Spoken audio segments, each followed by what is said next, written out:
Well, the best way to begin the story of my life would be to tell you guys what happened 5 years ago. When I was 17, my life changed in ways I couldn't have imagined.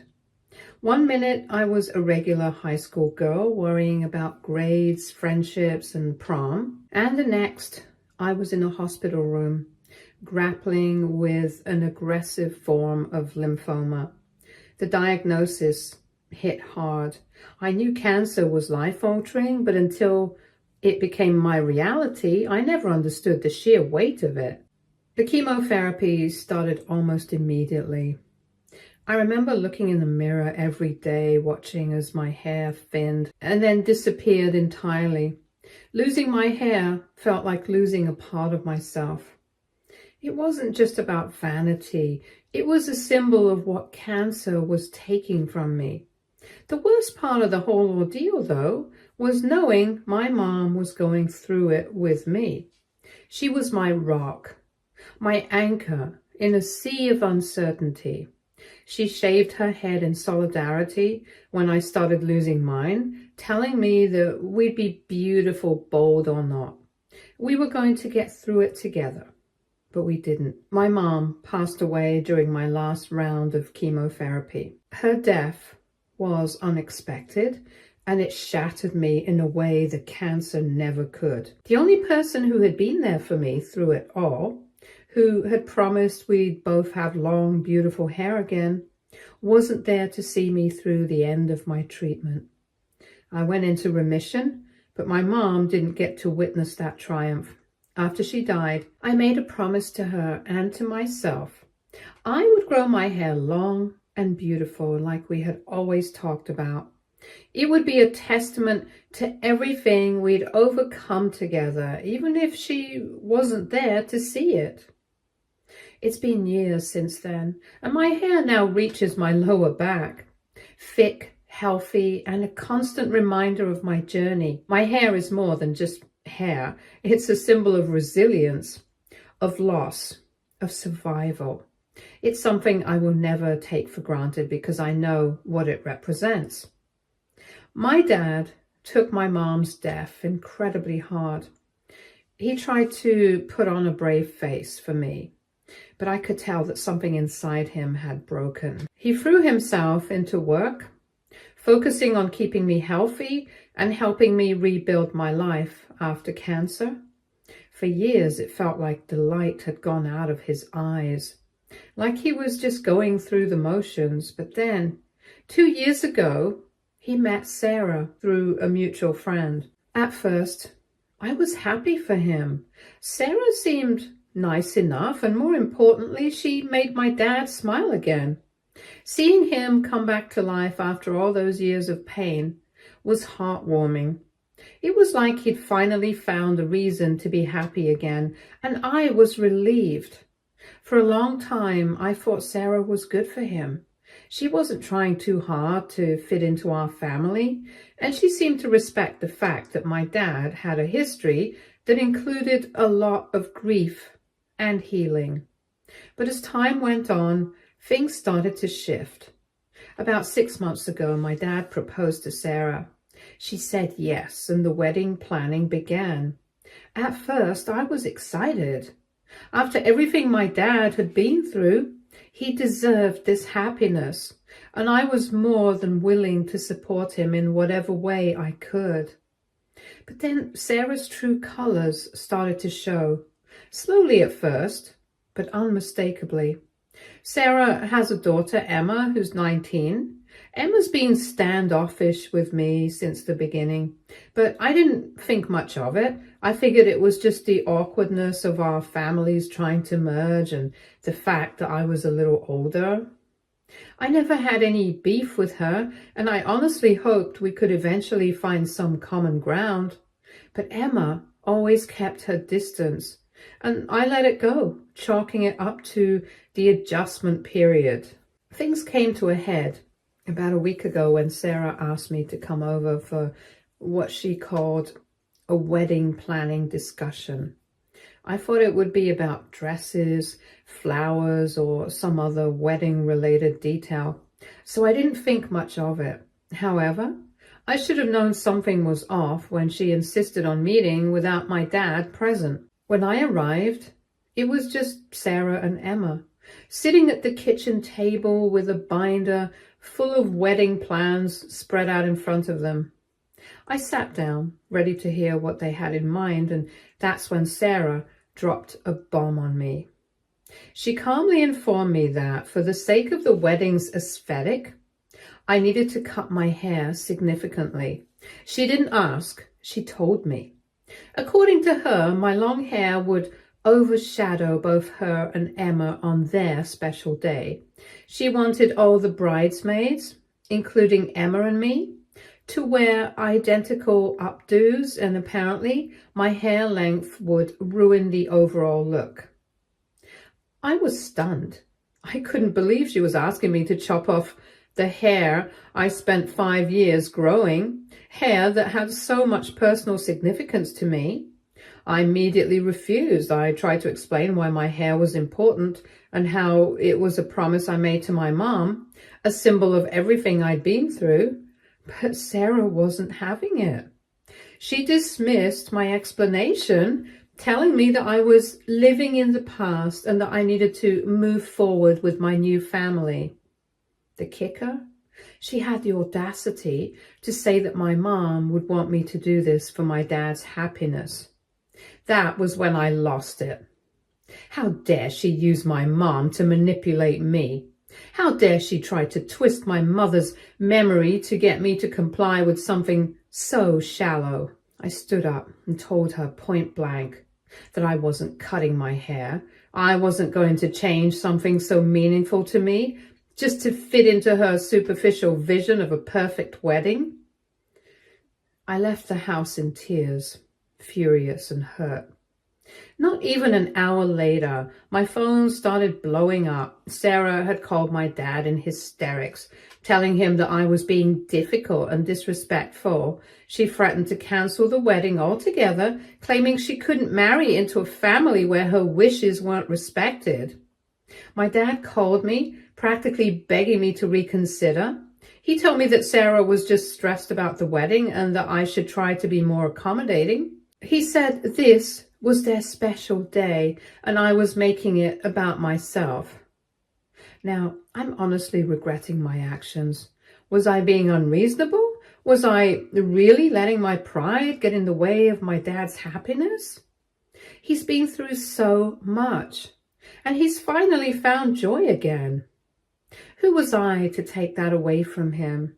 But at the same time, the request Sarah was making wasn't just about hair. It was about me sacrificing a deeply personal part of myself for the sake of appearances. My aunts and uncles have started to weigh in too.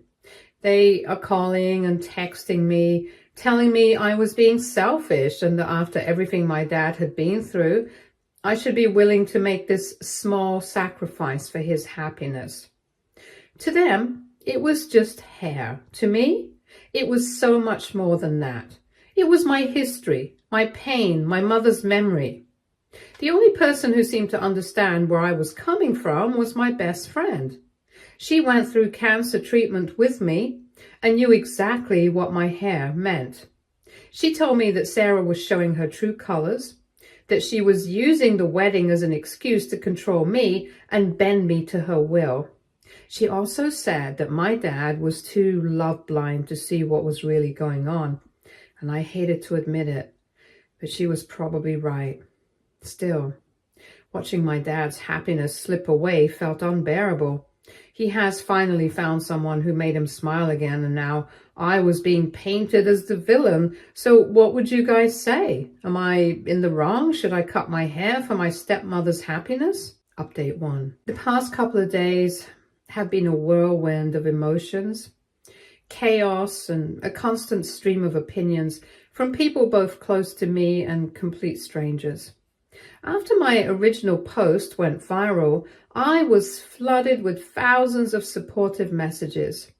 People from all over the world shared their stories of dealing with toxic family members, of standing their ground in the face of unreasonable demands. Reading through those messages gave me strength. It reminded me that I wasn't alone and that there were so many people who understood why I couldn't just give in. But while strangers offered their support, things at home spiraled out of control. The atmosphere with my dad and Sarah grew increasingly tense, and I knew it wasn't just going to blow over. Sarah took the passive-aggressive route, starting a family group chat that excluded me. In this chat, she painted herself as the innocent, caring future stepmother who only wanted a uniform and elegant look for the wedding. She told everyone that I was refusing to accept her and Emma as family, that I was the one being hostile and creating tension for no reason. Her version of events was infuriating. But even worse, it seemed to be working. The family group chat quickly turned into a support group for Sarah and her reasonable request.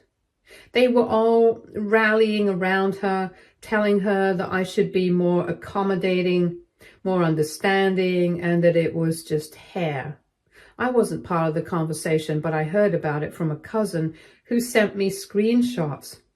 My family was swallowing Sarah's story whole, and I could feel their judgment hanging over me like a dark cloud. In the midst of all this, my dad showed up at my apartment yesterday.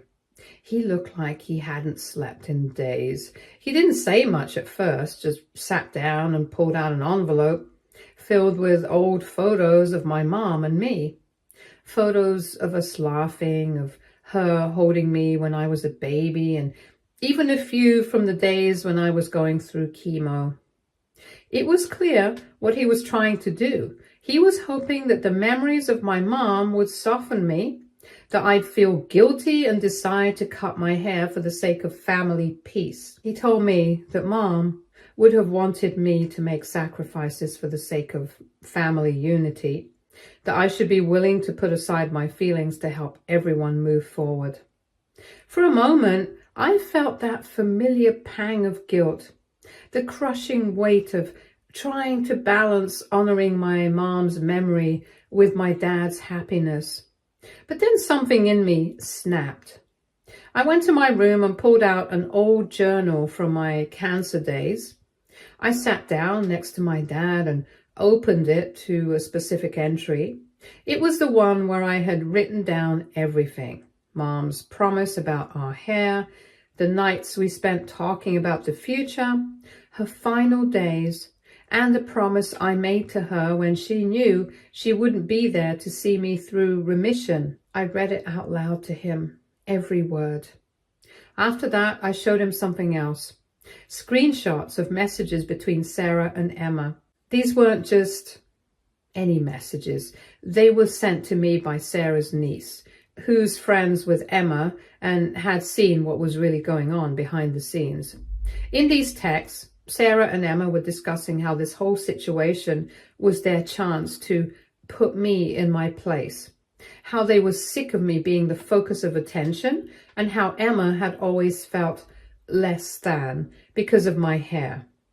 Emma had struggled with her thin hair for years, and Sarah thought that this was the perfect opportunity to level the playing field.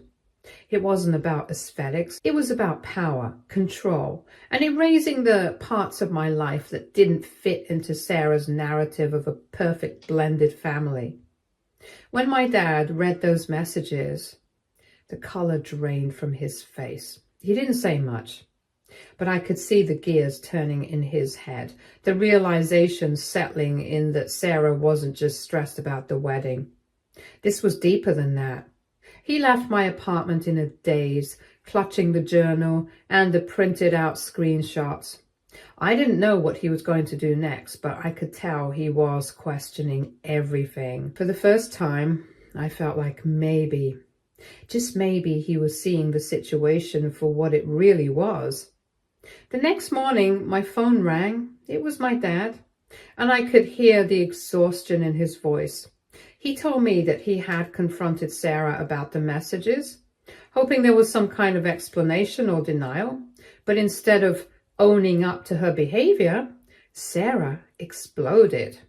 She didn't even try to deny it. She launched into a tirade about how Emma deserved to feel special on her big day and how I was a constant reminder of my dad's past life that needed to be left behind. She admitted that my hair length wasn't just about aesthetics, it was about how I took attention away from them, how the wedding photos would forever be a symbol of the old life she was trying to replace.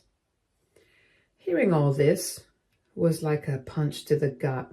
Sarah wasn't just trying to control the wedding. She was actively trying to erase any trace of the life my dad had before her. And that included me. My dad, though, was still caught in the middle. He told me he didn't want to lose Sarah, but he also couldn't ignore the way she had manipulated the situation. He wanted us all to just get along, to somehow make peace. But I knew that wasn't possible anymore. There was no compromise to be made here. Every conversation with my dad felt heavier than the last. He was trying to play mediator, desperately clinging to the idea that we could all come together as one happy family. But it was clear that Sarah wasn't interested in that.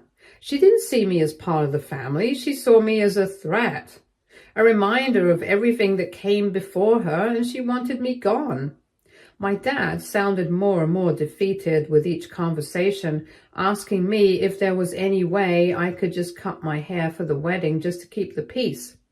And every time I told him no, not because I didn't care about his happiness, but because this wasn't just about hair, it was about me standing up for who I am, for what my mom and I went through, and for the promises we made to each other. It hurt to see my dad so torn. But I knew I couldn't give in, not now. Update 2. Hi everyone. I can't believe how much has unfolded since my last update. The situation with my dad, Sarah, and the whole wedding mess has taken another turn, and honestly, I'm still trying to wrap my head around everything. To start, the wedding has been postponed indefinitely. After my dad confronted Sarah with the evidence of her manipulations, things started to unravel quickly. At first, Sarah tried to backtrack, to claim that everything she was doing came from a place of love and concern. She said she was just trying to protect her daughter's self-esteem, and that Emma's insecurities were at the heart of her request for me to cut my hair. But my dad didn't buy it anymore.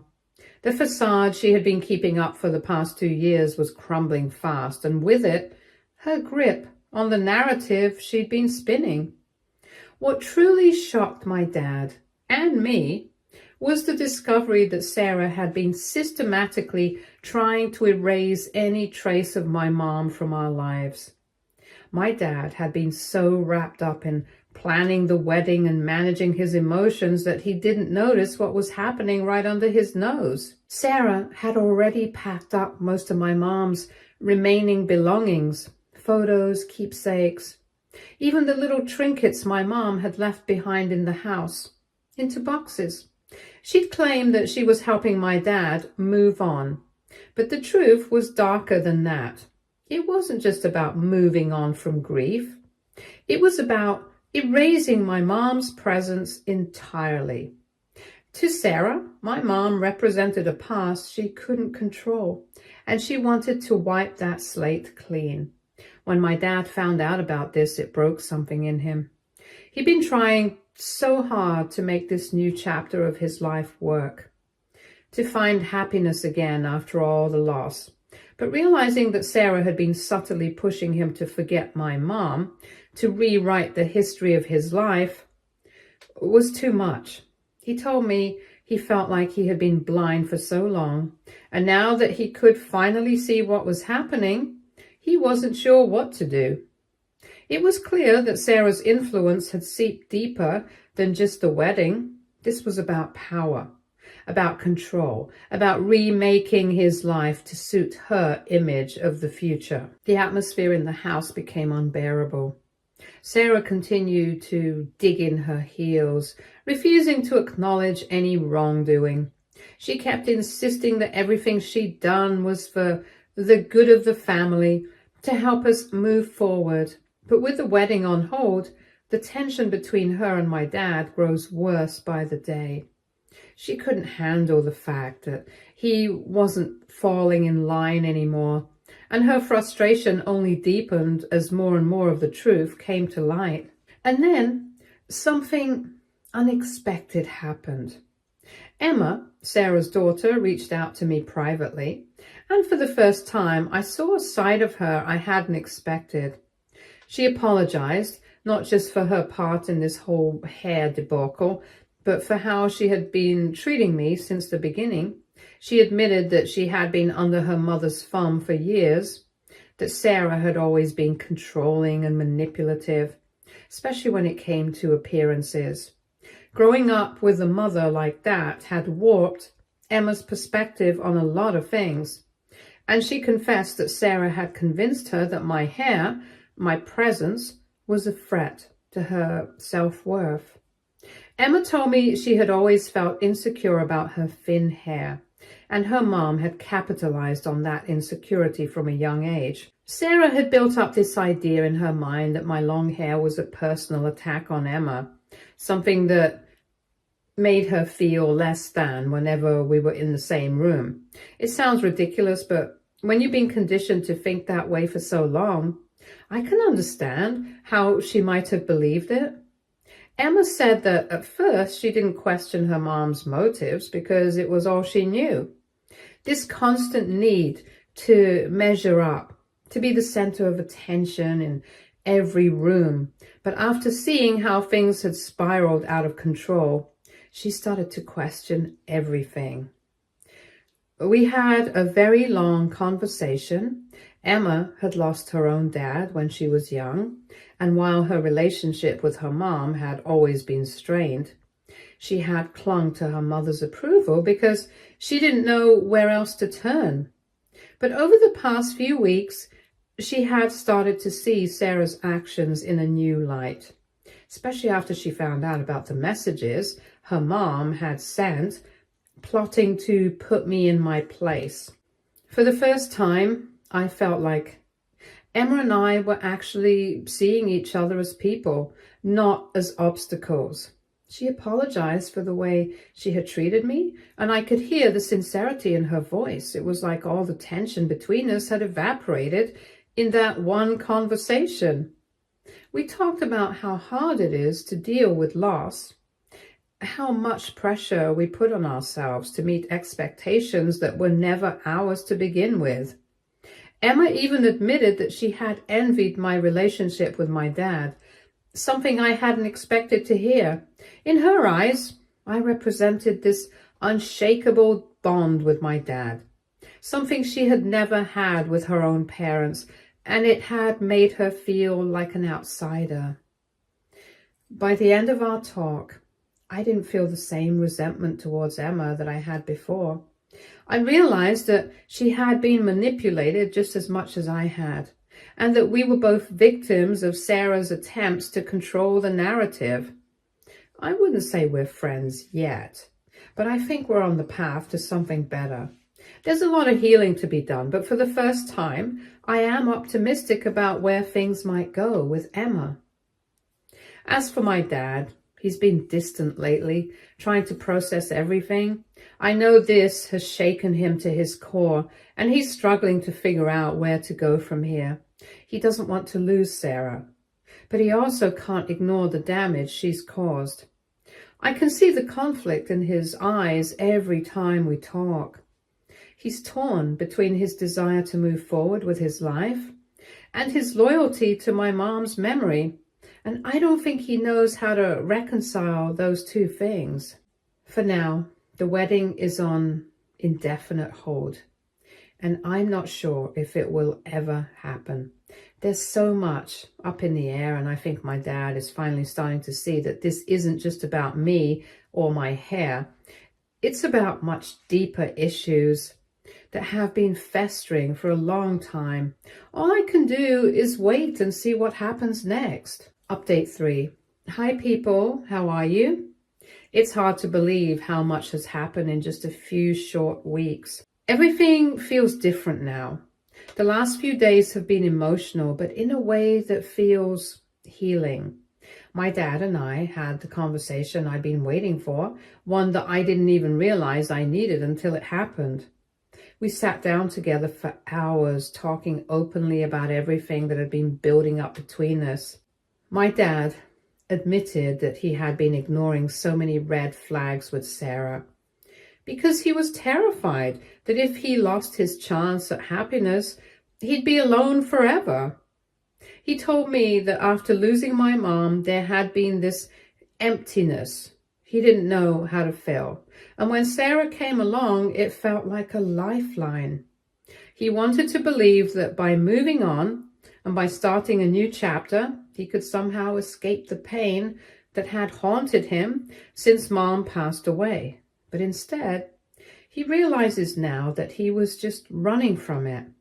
And in doing so, he pushed me into a corner, trying to force me to sacrifice parts of myself, my hair, my memories, my connection to Mom, for his chance at happiness. It was a tearful conversation for both of us. He apologized for using my mom's memory against me and for trying to guilt me into a decision that wasn't mine to make. He told me how proud he is of me, not just for standing up to Sarah, but for staying true to myself, even when the people around me were pressuring me to give in. He admitted that he needs help, real help, processing his grief, something he hasn't been able to fully do since Mom died. He's already made an appointment with a therapist, which is a huge step for him. For the first time in a long time, I feel like my dad is ready to face his grief, not just bury it under layers of distraction. Sarah, on the other hand, has shown her true colors in ways that none of us can ignore anymore. After the wedding was officially postponed, she's been bad-mouthing our family to anyone who will listen, claiming that we're all stuck in the past and obsessed with a dead woman. At first, hearing her say things like that made my blood boil. But now I just feel sorry for her. It's clear that Sarah is deeply insecure, and rather than confront her own issues, she's lashing out at the people around her. My dad is done with her now. He told me he couldn't see a future with someone who not only disrespected me, but also tried to erase my mom's presence from our lives. It's over between them. And while I know that hurts him, I can tell it's also a huge relief. What really surprised me, though, is Emma. After our last conversation, she made a huge decision. She has decided to move out. She told me that this whole situation has opened her eyes to just how toxic her mom's behavior has been all these years. She's seen how manipulative Sarah can be, especially when it comes to controlling people's appearances and the way they present themselves. Emma is ready to set some boundaries of her own, and while we're not exactly best friends yet, I can tell she's genuinely trying to break free from her mom's shadow.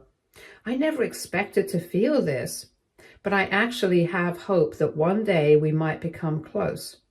Not as stepsisters, but as two people who've come through a lot of shared struggles. As for me, this whole ordeal has brought up so many emotions I didn't even realize were still lurking under the surface. Losing my mom was the hardest thing I've ever gone through. And while I've done my best to honor her memory, this fight with Sarah made me realize I haven't fully processed my grief. I've scheduled an appointment with a therapist myself because as much as I've been strong, I think it's time to let myself be vulnerable too. There's no shame in asking for help, and I'm ready to confront those parts of myself that I've kept locked away for too long. In the meantime, I've decided to donate my hair, but not in the way Sarah or anyone else might have expected. I'm not cutting it all off. Instead, I found a charity that accepts small sections of hair for making wigs for children with cancer. It feels like the perfect way to honor my mom's memory while also helping others who are going through the same thing I did. My hair will stay long, but knowing that a piece of it is going to help someone else regain their confidence feels like the right way to close this chapter. And finally, my dad and I are planning a trip to the beach. Mom's favorite spot. It's something we've talked about doing for years but kept putting off, always finding one excuse or another. But now, after everything that's happened with Sarah and all the emotions that have been stirred up, we both know it's time to honor her in the way she deserves. That being said, we're not rushing into it. This trip won't be happening anytime soon because after all the upheaval and emotional chaos of the past few weeks, we both need some time to breathe. The drama with Sarah has been like a whirlwind. And in the middle of all that, it's easy to forget that healing doesn't happen overnight. As much as we've come together through this experience, my dad and I also need some space from each other right now. Time to individually process everything that's happened and everything that still lingers beneath the surface. To everyone who's been following this story and offering advice and support, I can't thank you enough. You've helped me see that I'm not alone and that standing up for myself and my mom's memory wasn't selfish but necessary. Sometimes it takes a village to recognize and stand up to toxic behavior. And I am so grateful for every person who helped me and my dad see the truth. As my dad said recently, Mom would be proud, not because I kept my hair long, but because I kept our memories strong and stood up for what was right. Thank you for helping me see that and for being part of this journey with us. Stay tuned for more stories from Our Girl Relationships.